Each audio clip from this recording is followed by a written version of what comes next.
बन्धुस्त्वं गुरुष्टदैवतमिति त्वत्पादपङ्कीरुहम् प्राप्तं मां परिपालयेति सततं याचेति बद्धाञ्जलिः चित्तं मद्गुणदोषचिन्तनविधौ नूनं मनं मा कृथाः श्रीसत्यात्मगुरो त्वदङ्घ्रियुगलं हित्वानमे सद्गतिः वेदेशमुनिसत्पादा सेवा सम्प्राप्तवैभवा यातवार्यान् वरसुधा टीकाकारान् वयं नमः त्वयीमण्डलमध्यस्थाः गुणबोधमतानुगाः वैष्णवाः विष्णोधयाः तान् नमस्ये गुरुं मम श्रीगुरुभ्यो नमः जलज्येष्ठदिवाकारं जगदीशपदाश्रयं जगतीतलविख्यात जगन्नाथगुरुं भजे श्रीगुरुभ्यो नमः हरि ओम ಹರಿಕಥಾಮೃತಸಾರ ಗುರುಗಳ ಕರುಣದಿಂದ ಪನಿತು ಪೇಳುವೆ ಪರಮ ಭಗವದ್ಭಕ್ತರಿದನಾದರದಿ ಕೇಳುವುದು.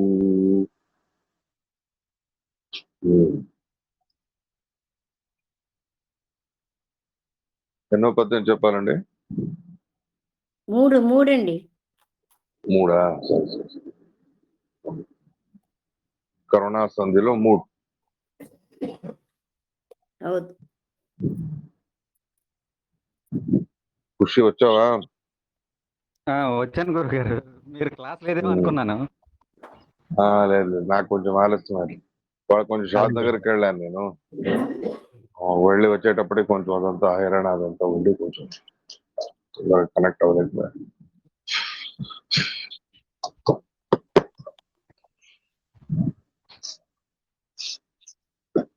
పొద్దున అవ్వలేదులే పాట. పొద్దునైతే మొత్తం అక్కడే బిజీగా ఉండిపోయా.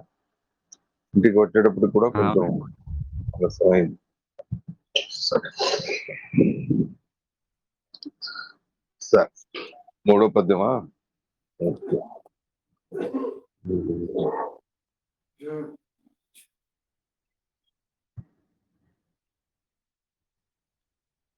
పూర్వ పద్యాలు ఏ సందేహాలు ఏం లేవుగా? డౌట్స్ లేవు గురుగారు.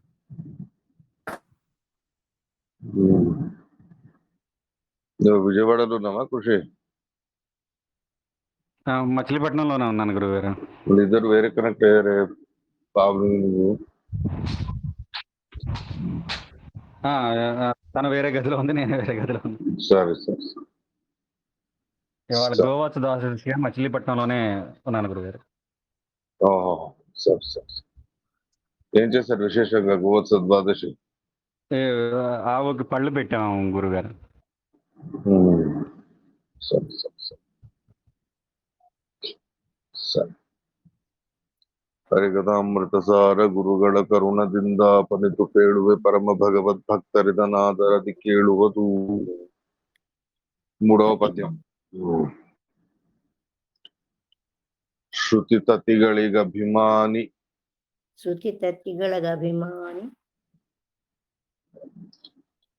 ಲಕುಮೀ ಸ್ತುತಿಗಳಿಗೆ ಗೋಚರಿಸದ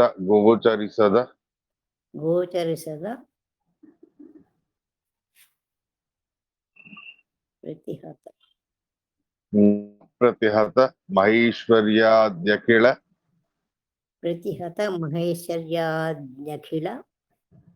ಅಲ್ಲೇ ಅಪ್ರತಿಹತ ಅಂತ ಪದಚ್ಛೇದ ಮಾಡ್ಕೊಡಿ ರಾಧಾಬೇವ್ರ.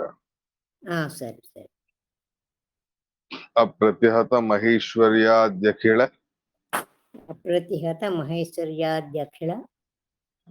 ಸದ್ಗುಣಗಣಾಂಬೋಧಿ ಪ್ರತಿ ದಿವಸ ತನ್ನಂಗ್ರಿ ಸೇವಾರತ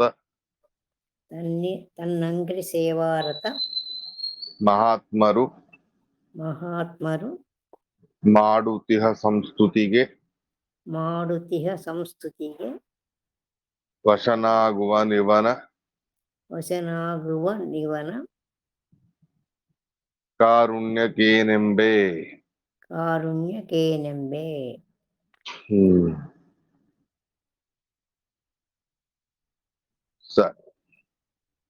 ಶ್ರುತಿ ತತಿಗಳಿಗೆ ಶ್ರುತಿತತಿಗಳ ಅಭಿಮಾನಿ ಲಕ್ಷ್ಮೀ ಸ್ತುತಿಗಳಿಗೆ ಗೋಚರಿಸದ ಅಪ್ರತಿಹತ ಮಹೇಶ್ವರ್ಯಾದ್ಯಗಳ ಸದ್ಗುಣಗಣಾಂಬೋಧಿ ಪ್ರತಿ ದಿವಸ ತನ್ನಂಗ್ರಿ ಸೇವಾರತ ಮಹಾತ್ಮರು ಮಾಡುತಿಹ ಸಂಸ್ತುತಿಗೆ ವಶನಾಗುವನಿವನ ಕಾರುಣ್ಯಕ್ಕೇನೆಂಬೆ. ನಮ್ಮತ್ಲೆ ತಿಥಿಗಳ ಅಭಿಮಾನಿ ಅಂತ ಅದ ಗುರುರೇ ಆಚಾರ್ಯ. ಏನದ ತಿಥಿಗಳ ಅಭಿಮಾನಿ ತತಿ ಅಂತ ಇಟ್ಕೊ. ಶ್ರುತಿ ತತಿ. ತತಿನ ಹ್ಮ್ ಸರಿ.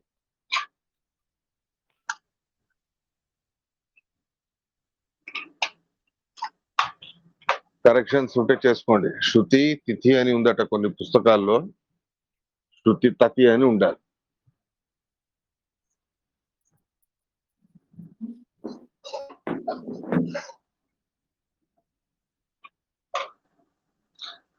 సరే, పదచ్ఛేదం చూడండి. శృతి తతిಗಳಿಗೆ ಅಭಿಮಾನಿ, ಲಕುಮಿ ಸ್ತುತಿಗಳಿಗೆ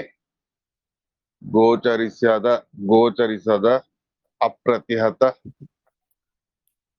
ಮಹೇಶ್ವರ್ಯಾದಿ ಅಖಿಳ ಸದ್ಗುಣ ಗಣಾಂಬೋಧಿ ಪ್ರತಿ ದಿವಸ ತನ್ನಂಗ್ರಿ ಸೇವಾರತ ಮಹಾತ್ಮರು ಮಾಡುತಿಹ ಸಂಸ್ತುತಿಗೆ ವಶನಾಗುವನು ಇವನ ಕಾರುಣ್ಯಕ್ಕೆ ಏನಂಬೆ.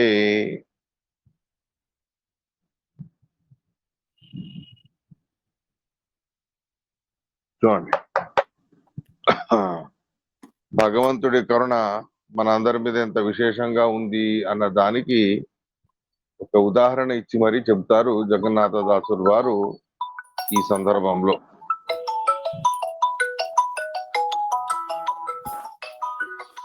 బ్యాక్గ్రౌండ్ ఎవరిదో సౌండ్.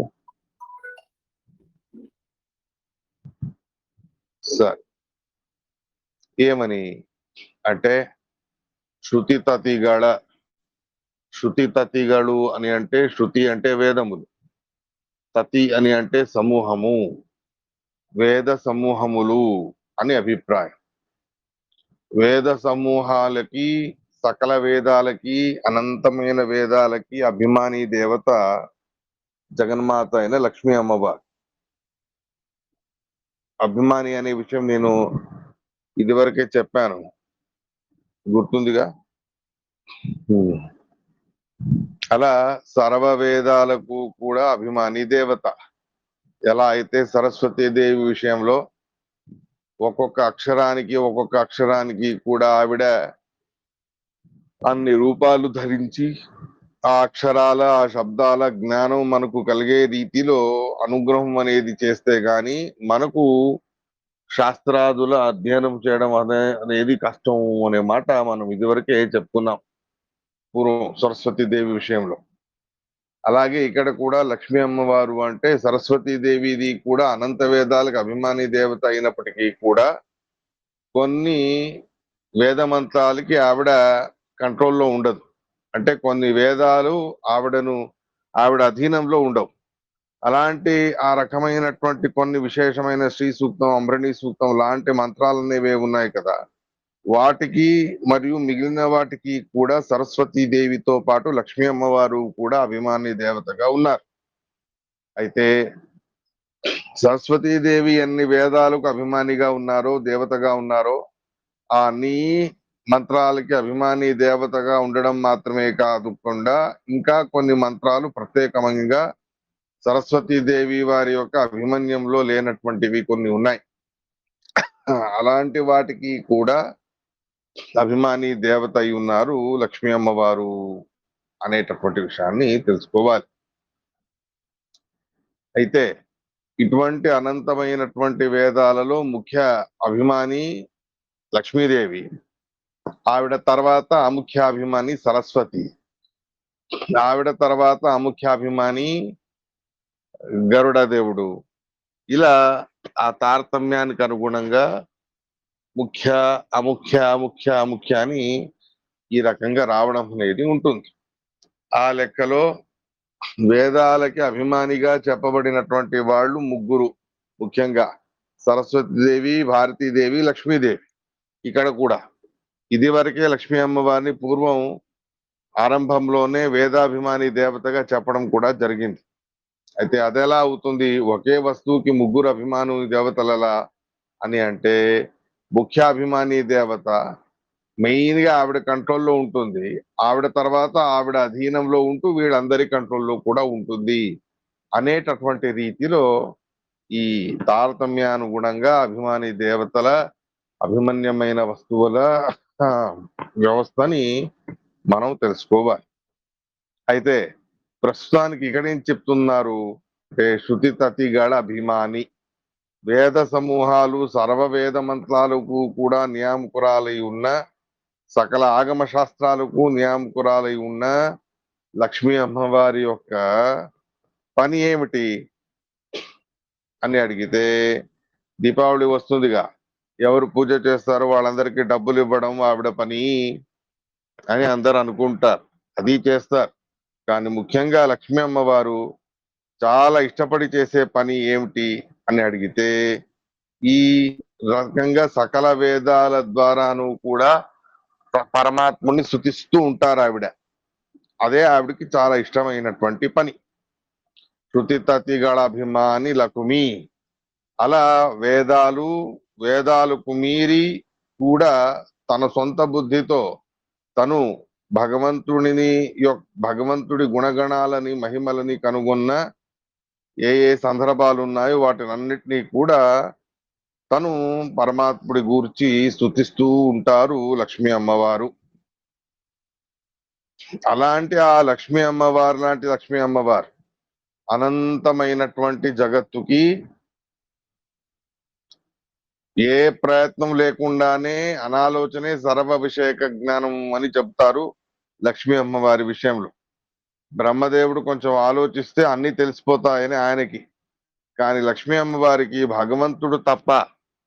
భగవంతుడు కాక మిగిలిన ఏ పదార్థాలు వస్తువులు జగత్తులో ఏ చేతనాత్మకమైన పదార్థాలు లాంటివన్నీ ఉన్నాయో అవన్నిటి విషయంలోనూ కూడా అనాలోచనే సర్వ విషయక జ్ఞానము, ఆలోచించకుండానే అన్నీ తెలిసిన ఆవిడ లక్ష్మీ అమ్మవారు. అయితే భగవంతుడి గుణాలను తెలుసుకోవడానికి మాత్రమే ఆవిడ తన బుద్ధికి పని చెబుతారు.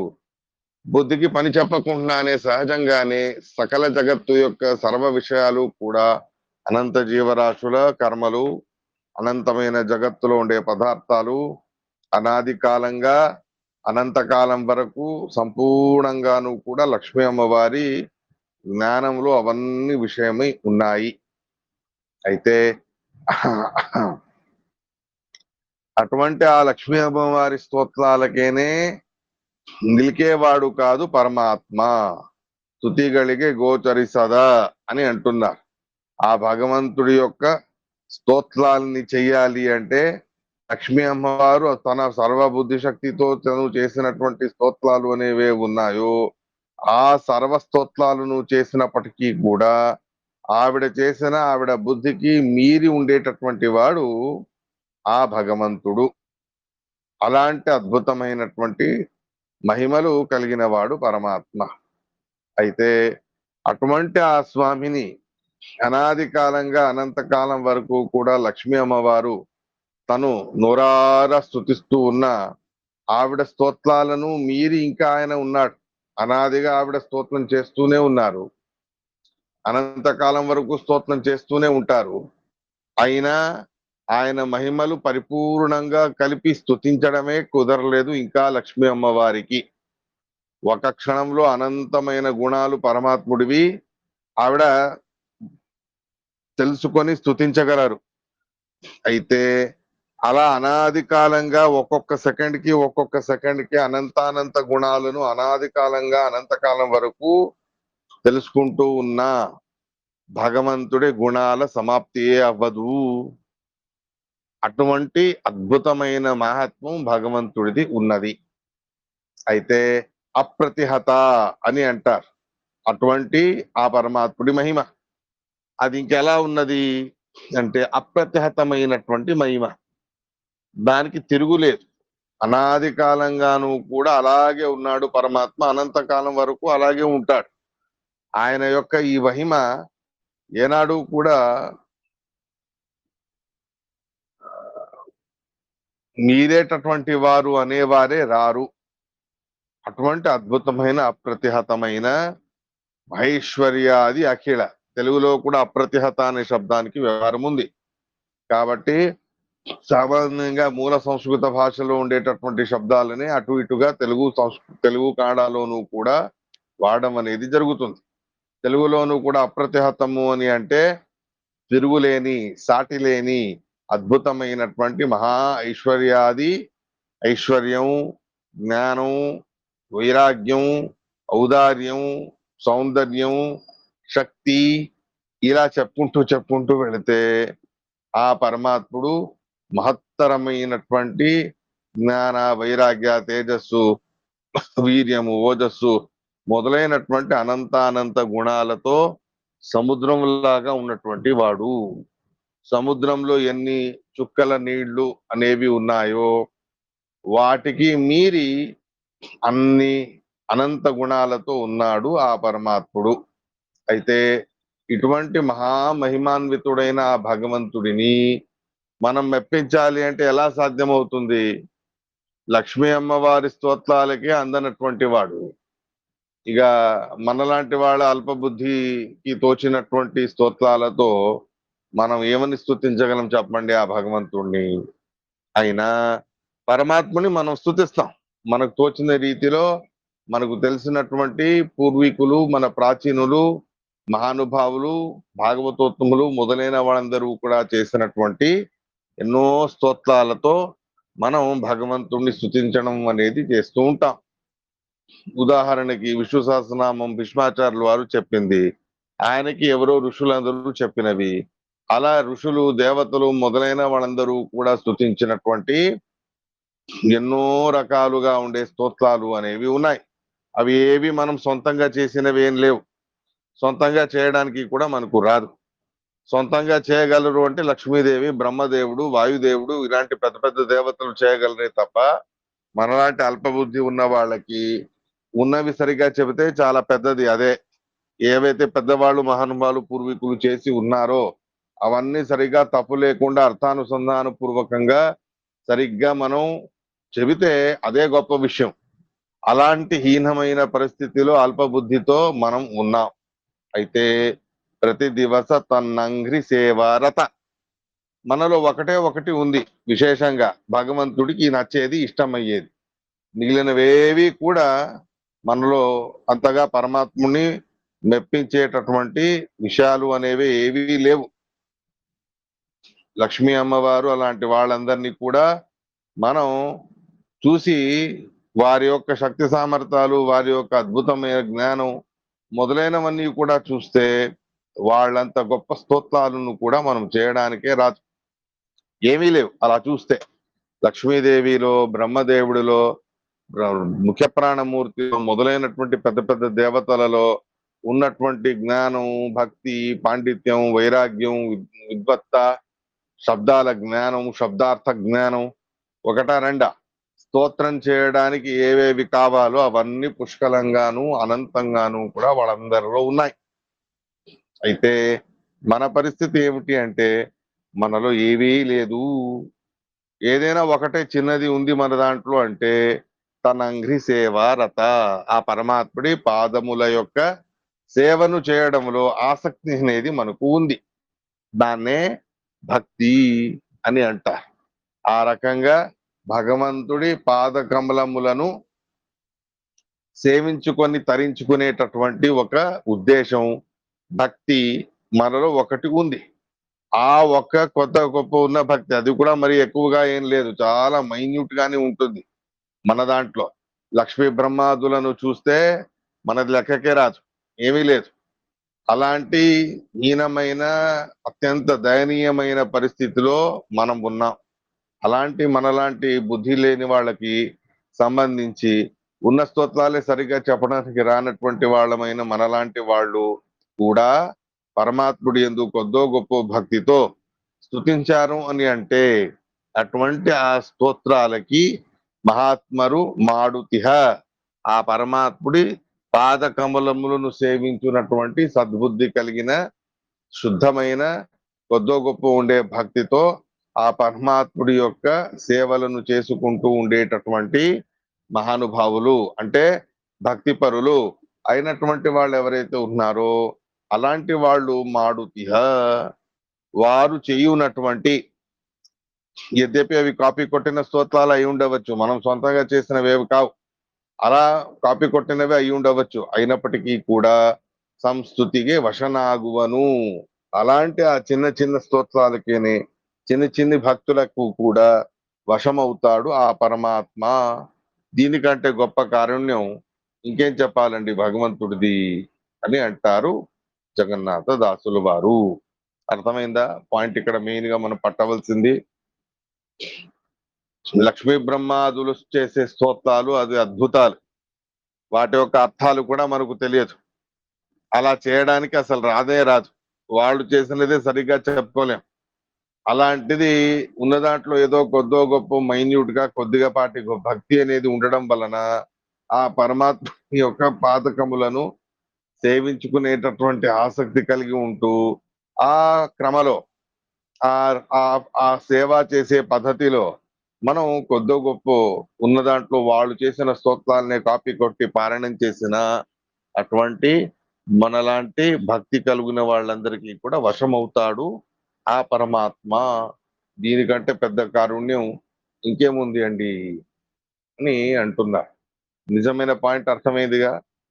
మహా అద్భుతమైన విద్వాంసులైనటువంటి వాళ్ళు, మహా విద్వాంతులు, పండితులు, మహాజ్ఞానులు ఆయన బ్రహ్మ రుద్రాది దేవతల స్తోత్రాలని వింటే అది ఎంతో అర్థపూర్ణంగా ఉంటుంది, భక్తిపూర్ణంగా ఉంటుంది, ఇంకా అద్భుతంగా ఉంటుంది. మనం వాళ్ళతో కంపేర్ చేసుకుంటే ఏమీ లేదు మన దాంట్లో. అయినా కూడా మన స్తోత్రాలు వినాల్సిన అవసరము పరమాత్ముడికి లేదు. లక్ష్మీ బ్రహ్మాదుల చేత స్తుతింపబడే మహానుభావుడికి మనలాంటి అల్పులు చేసే స్తోత్రాలతో ఏ ఇంట్రెస్ట్ కూడా ఉండదు యాక్చువల్ గా చూస్తే. అయినా అలా కాకుండా మనం చేసిన కొద్దో గొప్ప చిన్న చిత్తగా స్తోత్రాలు అనేవి ఉన్నాయో వాటినే చూసి మనకు వశమై ఆ పరమాత్ముడు మన కోరికలను తీరుస్తాడు, మనకు విశేషంగా తన సాక్షాత్కారాన్ని కలగజేస్తాడు. ఇంతకంటే గొప్ప కారుణ్యం ఇంకేం చెప్పాలండి అని అంటున్నారు. అర్థమైందా పాయింట్ ఇక్కడ? అర్థమైంది గురువు గారు. అయితే అర్థమైంది.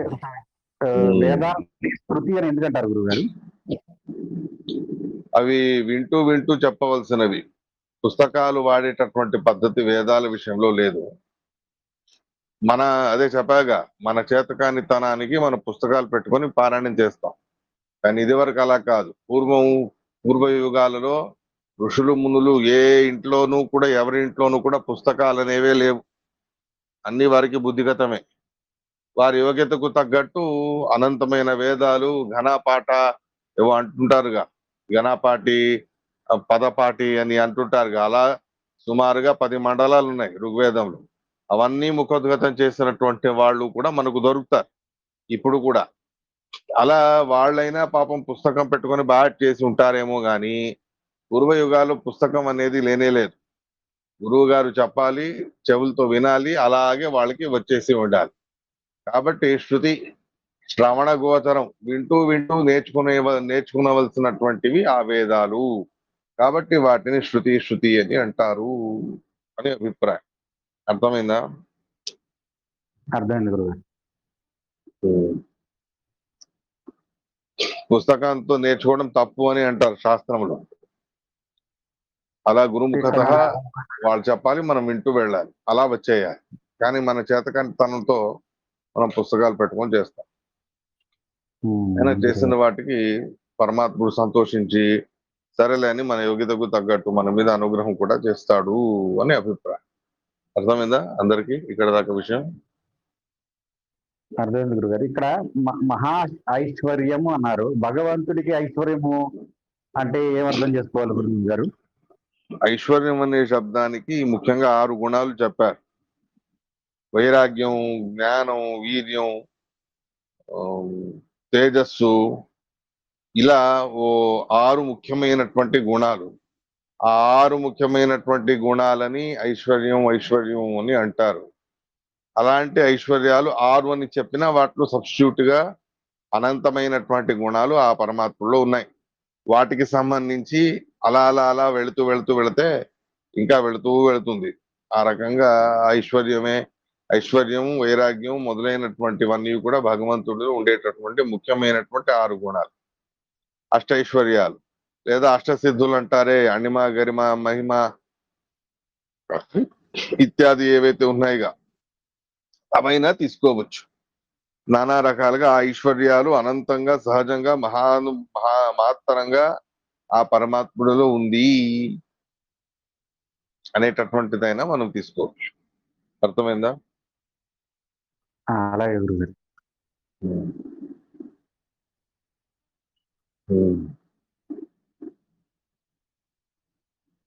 సరే, ఇక్కడ దాకా అర్థమైందా అందరికి? అర్థమైంది సార్. సరే,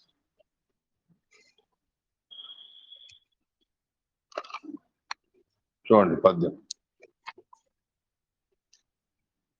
అంటే ఆచార్య ఇది ఐశ్వర్య సమగ్రచ్చ అనే ఒక శ్లోకం ఉంది కదా ఆచార్య, అనేది అదైనా తీసుకోవచ్చు. అదే చెప్పాగా, ఐశ్వర్యం సమగ్రం వైరాగ్యం, జ్ఞానం, వీర్యం, తేజస్సు ఇవన్నీ వస్తాయి దాంట్లో. షడ్గుణాలు అని, ఆ షడ్గుణాలని ఐశ్వర్యం అని కూడా అంటారు. లేదా అష్టైశ్వర్యాలు ఉన్నాయి, అణిమ గరిమ మహిమ ప్రాప్తి ప్రాకామ్యం మొదలైనటువంటివైనా కూడా తీసుకోవచ్చు. అర్థమైందిగా? సరే. ಶ್ರುತಿ ತತಿಗಳ ಅಭಿಮಾನಿ ಲಕ್ಷ್ಮೀ ಸ್ತುತಿಗಳಿಗೆ ಗೋಚರಿಸದ ಅಪ್ರತಿಹತ ಮಹೈಶ್ವರ್ಯಾದ ಕೆಳ ಸದ್ಗುಣ ಗಣಾಂಬೋಧಿ ಪ್ರತಿ ದಿವಸ ತನ್ನಂಗ್ರಿ ಸೇವಾ ರಥ ಮಹಾತ್ಮರು ಮಾಡುತ್ತಿಹ ಸಂಸ್ಕೃತಿಗೆ ವಶನಾಗುವನಿಯವ ನ కారుణ్యకేనెంబే చెప్తున్నా 3వ పద్యం. సులభంగానే ఉంది, కానీ చాలా పెద్ద విషయాన్ని చెప్తూ ఉన్నారు. అది భగవంతుడి కరుణ. మనలాంటి అల్ప బుద్ధులు కూడా కాపీ కొట్టిన స్తోత్రాలు, మనం సొంతంగా చేసే శక్తి అయితే మనకు ఎలాగూ లేదు. ఉన్న దాంట్లో కాపీ కొట్టిన స్తోత్రాలే, వాటిని కూడా సరిగ్గా చెప్పడానికి మనకు రాదు. అయినా ఉన్న దాంట్లో మనం చేసిన భక్తితో కొద్ది గొప్ప స్తోత్రాలకి మనకు వశమవుతాడు ఆ పరమాత్మ. దీనికంటే గొప్ప కారుణ్యం ఇంకేమిటి అనే అభిప్రాయాన్ని మనం తెలుసుకోవాలి. అర్థమైందా? సరే, 4 చూడండి. మన వచన కతి దూర ಮನುವಚನ ಅಂತದಲ್ಲ ಆಚಾರ್ಯ. ಮನೋವಚನ ಅಂತಾದ್ರು ನಡಿ. ಮನೋವಚನ ಕತಿ ದೂರ ಅಂತಾದ್ರು ಅನ್ರಿ, ಮನ ವಚನ ಕತಿ ದೂರ ಅಂತಾದ್ರು ಅನ್ರಿ. ಮನು ಅಂತಾರೆ, ಮನೋ ಇಲ್ಲ, ಮನು ಮನು ಬೇಡ, ಮನೋವಚನ ಅಥವಾ ಮನವಚನ. ಸರಿ, ಮನು ಕಾದು. ಮನೋವಚನ ಕತಿ ದೂರ ನೆನೆವರನನುಸರಿಸಿ ತಿರುಗುವನು ಜಾಹ್ನವಿ ಜನಕ ಜನರೊಳಗಿದ್ದು ಜನಿಸುವ ಜಗದುದರ ತಾನು ಘನ ಮಹಿಮ ಗಾಂಗೇಯನುತ ಗಾಯನವ ಕೇಳುತ್ತ ಗಗನಚರ ವಾಹನ ದಿವವು ಕಸರೊಡನೆ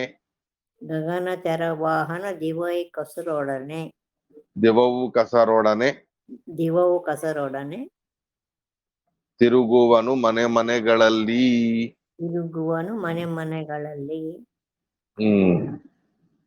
ಮನವಚನ ಕತಿ ದೂರ ನೆನೆವರನನುಸರಿಸಿ ತಿರುಗುವನು ಜಾಹ್ನವಿ ಜನಕ ಜನರೊಳಗಿದ್ದು ಜನಿಸುವ ಜಗದುದರ ತಾನು ಘನ ಮಹಿಮ ಗಾಂಗೇಯ ನುತಗಾಯನವ ಕೇಳುತ್ತ ಗಗನಚರ ವಾಹನ ದಿವವು ಕಸರೊಡನೆ ತಿರುಗುವನು ಮನೆ ಮನೆಗಳಲ್ಲಿ.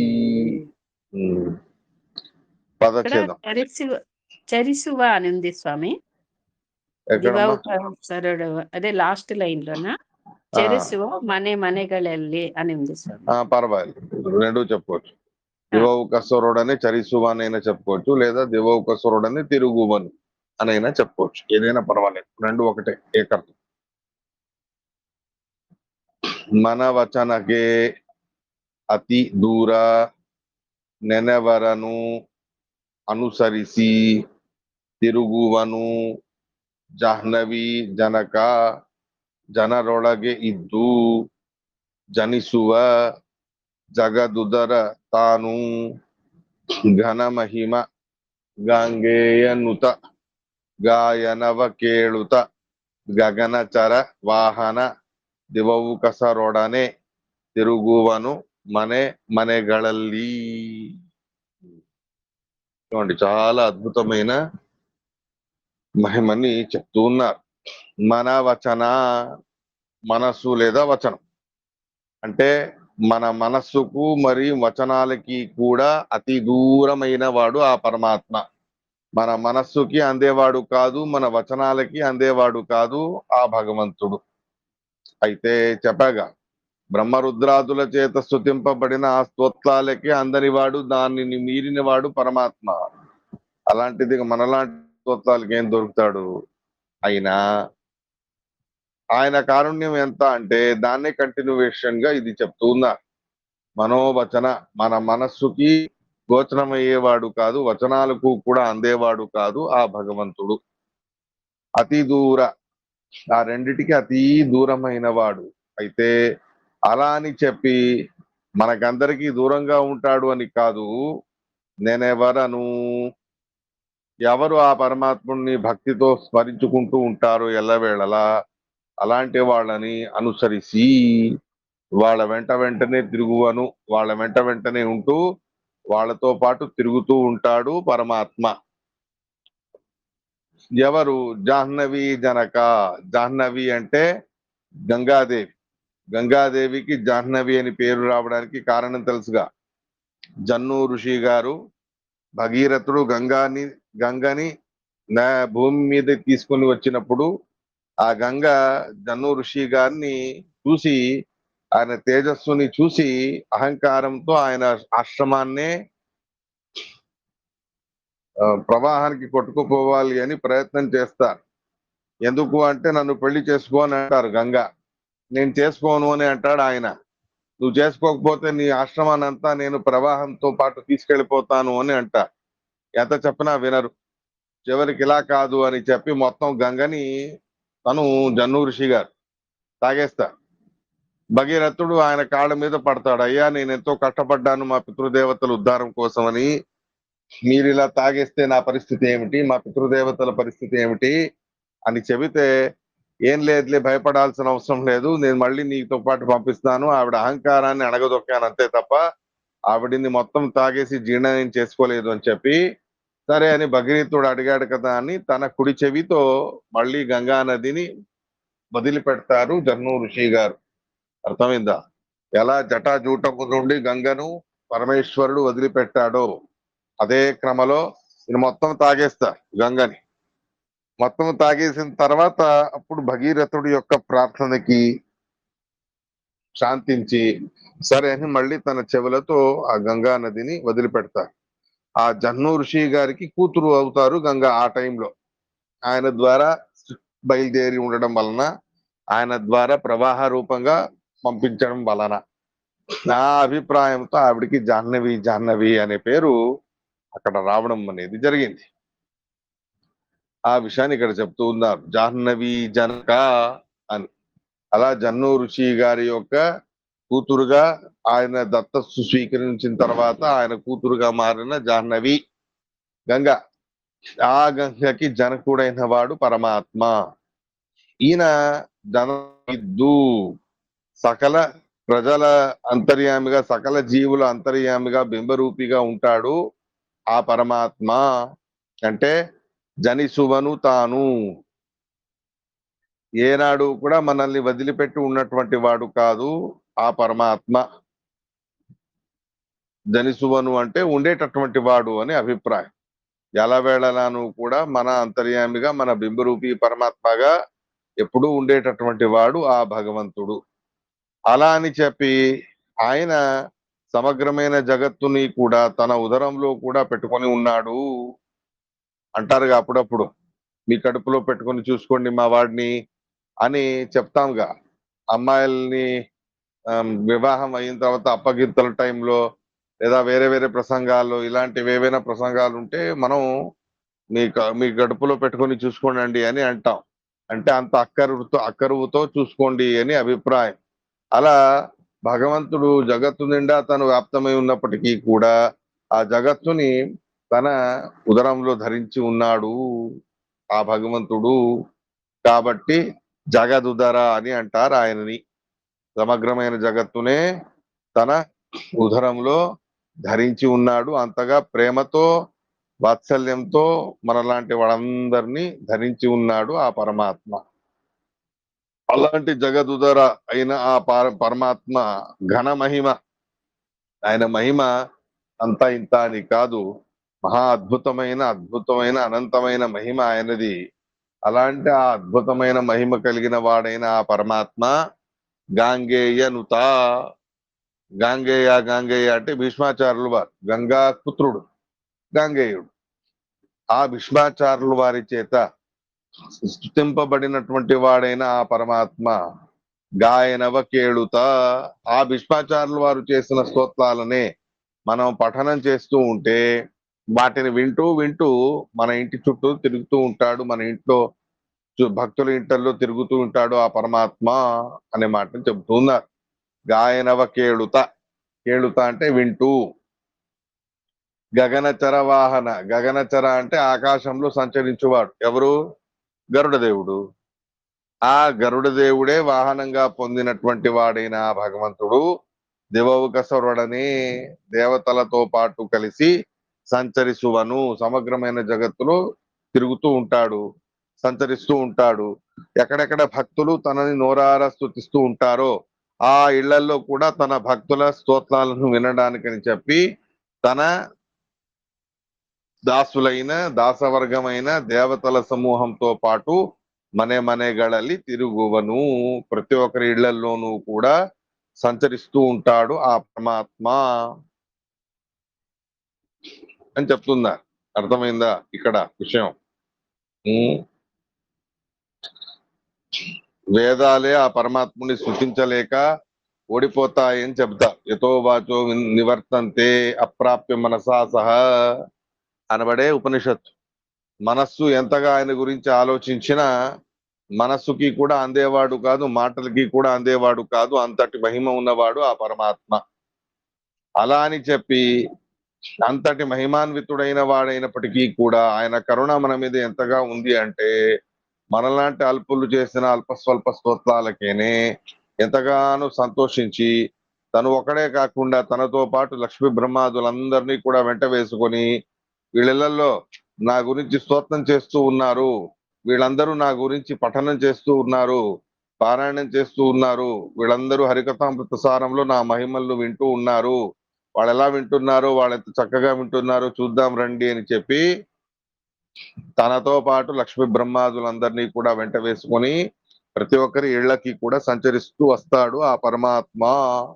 అలా మనం చేసే స్తోత్రాలని దేవతలతో పాటు కలిసి వింటూ మన మీద అనుగ్రహం అనేది చేస్తూ ఉంటాడు ఆ స్వామి.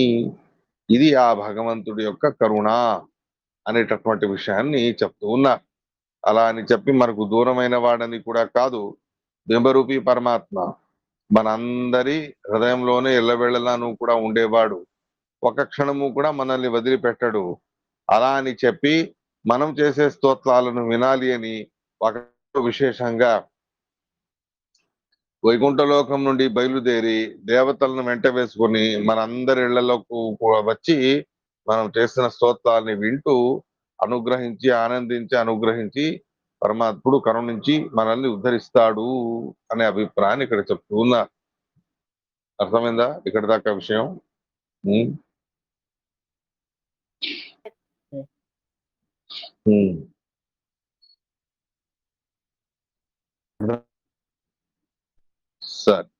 ఇక్కడ దాకా అంతా అర్థమైనగా విషయం క్లియర్ గా ఉందా?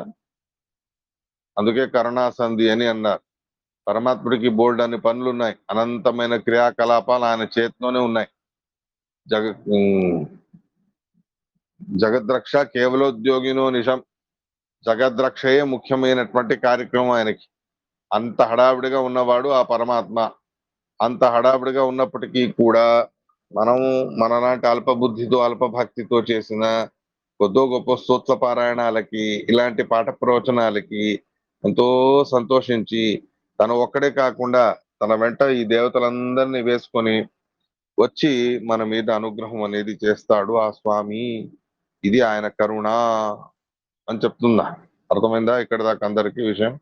ఏం డౌట్స్ ఏం లేవుగా? అర్థమైందండి. గురువు గారు, బ్రహ్మాండం ఒకటేనా అండి? బ్రహ్మాండాలు కూడా అనంతం ఉన్నాయా? ఒకటే బ్రహ్మాండం, ఒకటే ఎప్పుడు. కానీ అనంతమైన బ్రహ్మాండాల అధిపతి అని అంటారు.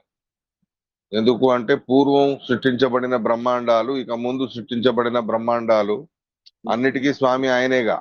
అవన్నీ ఉద్దేశంగా పెట్టుకొని అనంత బ్రహ్మాండ నాయక అని అంటారు ఆ పరమాత్మ అని అంటారు. అర్థమైందిగా? అయితే ఇప్పుడు ఉన్నది ఒక బ్రహ్మాండమే. ఉన్నది ఒకటే బ్రహ్మాండం, సృష్టిలో ఉండేది ఒకటే. ఆ బ్రహ్మాండం అనేది ఎంత ఉంటుంది అంటే పరమాత్ముడి రోమకూపాల్లోనూ చిన్న అణువులా ఉంటుంది ఆయన సైజ్ కి. 100 కోటి యోజనమైన విస్తారమైన బ్రహ్మాండం. అనంత బ్రహ్మాండాలు నిర్మాణం చేయవచ్చు, కానీ ఈ ఒకదానికి ఇంత పెద్దదిగా ఉంది అన్నప్పుడు మనమందరం దీంట్లోనే చేరిపోయామని అంటే మళ్ళీ 10 బ్రహ్మాండాలను ఎందుకు నిర్మాణం చేస్తాడు? వాళ్ళు అనంత బ్రహ్మాండ కోటి నాయక అని ఎందుకు అంటారండి అంటే పూర్వం ఉండే సృష్టించబడిన బ్రహ్మాండాలు, ఇక ముందు సృష్టించబడే బ్రహ్మాండాలు, ఇప్పుడున్న బ్రహ్మాండం అన్ని తలలో పెట్టుకొని అన్ని బ్రహ్మాండాలకి ఆయనే స్వామి అనే అభిప్రాయంతో స్తోత్రం చేస్తారు.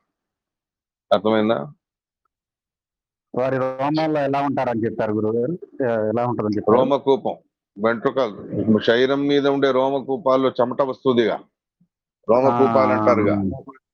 ఆ రకంగా పరమాత్ముడి రోమకూపాల్లో సరిపోతుంది ఈ బ్రహ్మాండం. అది ఆయన సైజు. మన బ్రహ్మాండం 100 కోటి గ్యాలక్సీస్ తో ఉన్నటువంటి బ్రహ్మాండం, చతుర్దశ భువనాలు. ఈ చతుర్దశ భువనాలు అన్నీ కూడా ఆయన రోమకూపంలో సరిపోతాయి, అంత చిన్నవి ఆయన ఎదురుగా.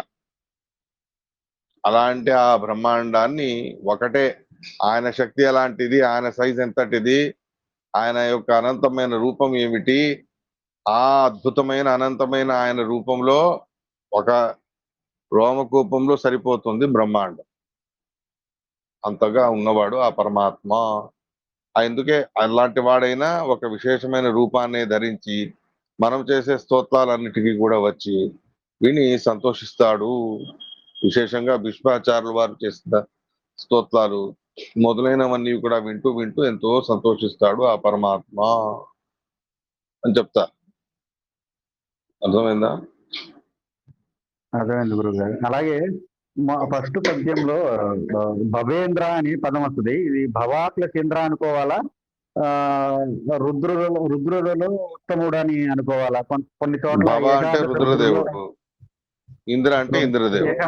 భవేంద్ర అంటే భవ ఇంద్ర వేరు వేరు. కొన్ని పుస్తకాల్లో గురువు గారు ఏకాదశ రుద్రుల్లో ఉత్తముడు కాబట్టి భవేంద్ర అన్నారు అన్నట్టుగా అన్నారు గురువు గారు. అలా మన ఇంద్రదేవుడిని ఏం చెప్పారు అక్కడ? ఇంద్రదేవుడి గురించి చెప్పలేదుగా. చెప్పలేదు కాబట్టి సరిగ్గా లేదు అది వ్యాఖ్యానం. అలాగే గురువు ఇంద్రదేవుడు కూడా తీసుకోవాలి, ఆయన చిన్న దేవత కాదు, ఆయన కూడా పెద్ద దేవత. ఏకాదశి రుద్రుడు అంటే గురువు గారు ఇలా రుద్రగణం కాదు కాదు, రుద్రగణం అని వేరే ఉంది. అది వసురుద్రాదిత్య రుద్రులు అని ఉంటారు. 11 మంది రుద్రగణానికి చెందిన వాళ్ళు. ఆ 11 మంది రుద్రగణానికి చెందిన వాళ్ళు అయినప్పటికీ ఈయన వాళ్ళందరిలో ఉత్తముడైన వాడు. రుద్రగణం ఎలాగైతే 100 మంది ఉంటారు, ఈ రుద్రగణంలో 11 మంది అపరోక్ష జ్ఞానం కలిగిన 11 మంది ఉంటారు, కానీ దాంట్లో ఈయన చాలా పెద్దవారు. యద్యపి ఆ గుంపులు ఉన్నారు కానీ ఈయన చాలా పెద్దవారు. అలాగే శ్రాద్ధం చేసేటప్పుడు వసురుద్రాదిత్య అంటారుగా, అలా అష్టవసువులు, ఏకాదశ రుద్రువులు, 12 మంది ఆదిత్యులు, ఇలా వ్యవస్థ. ఓహో, ఈ 12 మంది ఆదిత్యులు అపరోక్ష జ్ఞానం పొందిన వాళ్ళు, సాధనలో 12 ఉన్నవాళ్ళు. మంది ఆదిత్యులు అంటే ఇంద్ర, అగ్ని మొదలైన వాళ్ళందరూ కూడా ఆదిత్యుల లెక్కలో వస్తారు. ఆహో, వరుణ, ఆదిత్య అంటే అదితి దేవత కుమారులు, అదితి దేవం. అవునవునమ్మా. అదితి దేవత కుమారులు, అదితి యొక్క పిల్లలు ఆదిత్యులు. అలా ఏకాదశ రుద్రులు వసువులు ఇలా. అవునండి.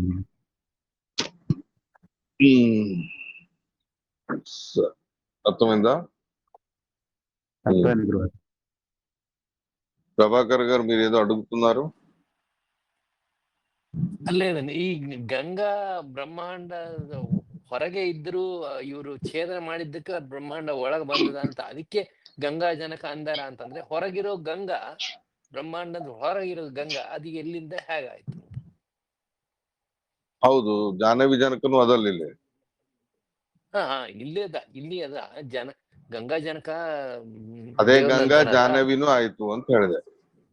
ಯಾವ ಗಂಗಾ ಹ್ಮ್ ಬ್ರಹ್ಮಾಂಡವನ್ನು ಸೀಳಿಕೊಂಡು ದೇವರ ಪಾದ ಸ್ಪರ್ಶದಿಂದ ಸೀಳಿಕೊಂಡು ಹೊರಗ್ ಬಂತು, ಒಳಗ್ ಬಂತು, ಆ ಗಂಗಾ ಅವಳು ಭೂಮಿಯಲ್ಲಿ ಬಂದಾದ ಮೇಲೆ ಜನ್ನೂರ್ ಋಷಿಗಳ ಜೊತೆ ಅಸಭ್ಯ ವ್ಯವಹಾರವನ್ನು ಮಾಡಿದಾಗ ಅವರ ಪ್ರತಾಪಕ್ಕೆ ಅವರ ವಶಳಾಗ್ತಾಳೆ. ಆಮೇಲೆ ಅವ್ರ ಕಿವಿಲೆ ಬಿಟ್ಟಾಗ ಅವಳು ಜಾಹ್ನವಿ ಅಂತ ಆಗ್ತಾಳೆ. ಗಂಗಾ ಬಹಳಷ್ಟು ಹೆಸರು, ಗಂಗಾ, ನನ್ನ ವಿಷ್ಣುಪದಿ. నా డౌట్ ఏమంటే, బ్రహ్మాండ ఛేదన ಮಾಡಿದ కలక గంగా ಒಳ ಬಂದರ ಅಂದ್ರೆ ಹೊರ ಗಂಗಾ ಇದ್ಲ ಇಷ್ಟಕ್ಕೆ ಮುಂಚೆನೆ ಅಂತ. ಹೊರಗದಲ್ಲ, ಬಾಹ್ಯ ಜಲಧಾರ ಅಂತದಲ್ಲ పంచమస్కంద భాగవతంలో. బాహ్య బ్రహ్మాండದ ಹೊರಗೆ సప్తావరణాలు అనేవి ఉన్నాయి. ఒకటి పృథ్వీ మండలం, పృథ్వీ ఆవరణం, తర్వాత జలావరణం, ఆ తర్వాత అగ్ని ఆవరణం, ఆ తర్వాత వాయు ఆవరణం, ఆ తర్వాత భూతాకాశ ఆవరణం, ఆ తర్వాత మనో ఆవరణం, అహంకార తత్వ ఆవరణం, ఆ తర్వాత మనో ఆవరణం, ఆ తర్వాత విజ్ఞాన ఆవరణం, ఆ తర్వాత మహత్తత్వ ఆవరణం, అది చివరి ఆవరణం. ఇలా సప్తావరణాలు అని ఉన్నాయి. Okay okay.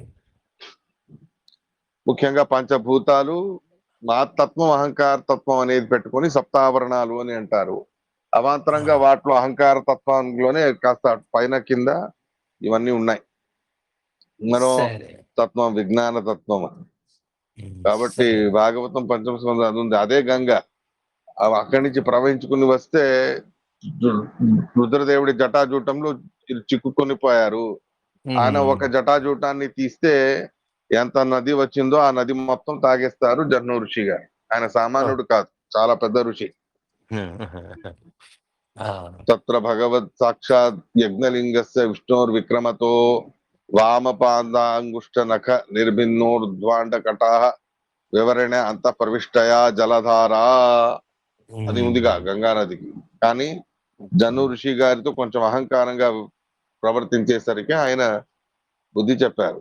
అప్పటి నుంచి ఆ జాహ్నవి జాహ్నవి అని అయ్యారు. సరే, అర్థమైందా? అర్థమైందండి. సరే, అందరికి అర్థమైందిగా, క్లియర్ గా, ఏం డౌట్స్ ఏం లేవుగా? అర్థమైంది గురుగారు. సరే, మన వచన గతి దూರ ನೆನೆವರನ ಅನುಸರಿಸಿ ತಿರುಗುವನು ಜಾಹ್ನವಿ ಜನಕ ಜನರೊಳಗಿದ್ದು ಜನಿಸುವ ಜಗದುದರ ತಾನು ಘನ ಮಹಿಮ ಗಂಗೆಯನುತ ಗಾಯನವ ಕೇಳುತ್ತ ಗಗನ ಚರವಾಹನ ದೇವವು ಕಸರೊಡನೆ ತಿರುಗುವನು ಮನೆಗಳಲ್ಲಿ. 4వ పద్యం. రేపు 5వ పద్యం చెప్తున్నాం. ఇంతటితో అర్థం. శ్రీకృష్ణార్పణమస్తు.